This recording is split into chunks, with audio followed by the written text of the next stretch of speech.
la nuit, je vais recevoir une lettre.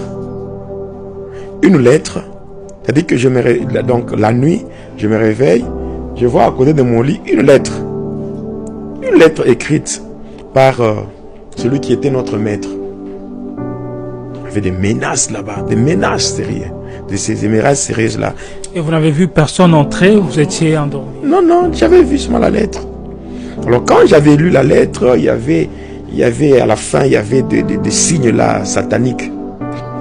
Il a dit, ok, qu'est-ce que je vais faire? Je n'irai pas le rejoindre, parce que dans la lettre, il avait demandé, m'avait même fixé rendez-vous. Il avait demandé à ce que je le rejoigne quelque part, pour qu'on puisse parler, voilà. Mais moi, j'étais parti à l'église, là où il y avait Maman Déborah, il y avait Papa Jérémie, Papa Élisée et même le pasteur Paul Moutanti. À l'époque, il était le vice-président de l'évangélisation. J'étais arrivé là-bas et je leur avais présenté la lettre.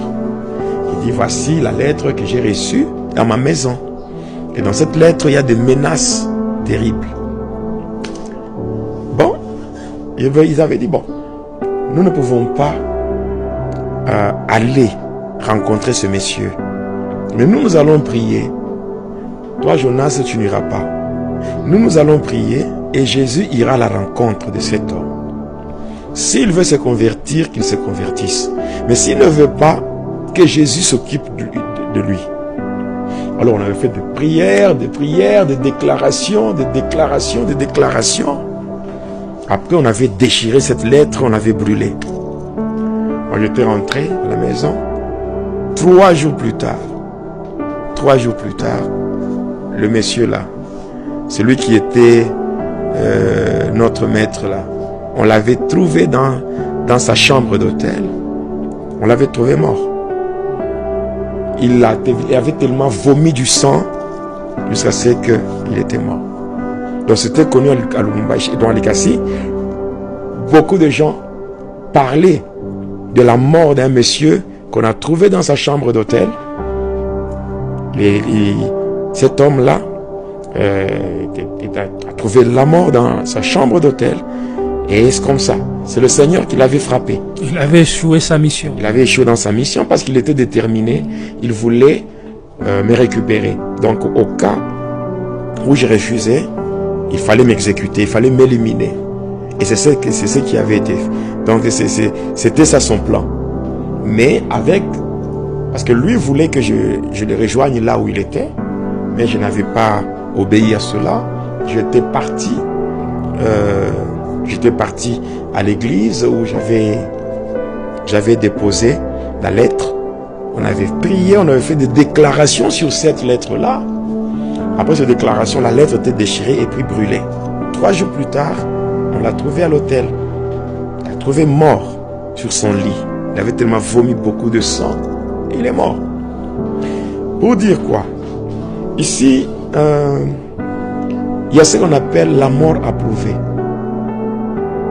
Le Seigneur, notre Dieu, lorsqu'il veut faire éclater sa gloire, il approuve la mort.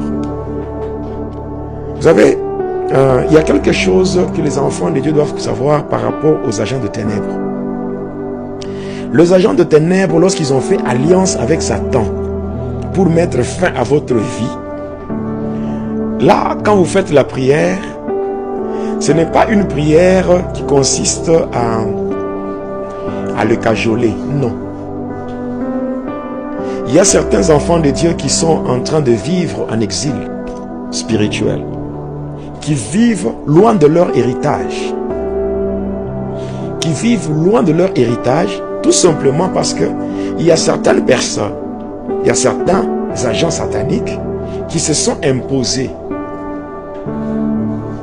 Vous voyez, quand vous lisez bien la Bible, vous comprendrez que Hérode ayant compris qui était Jésus, Hérode avait ordonné un massacre. il y avait un carnage.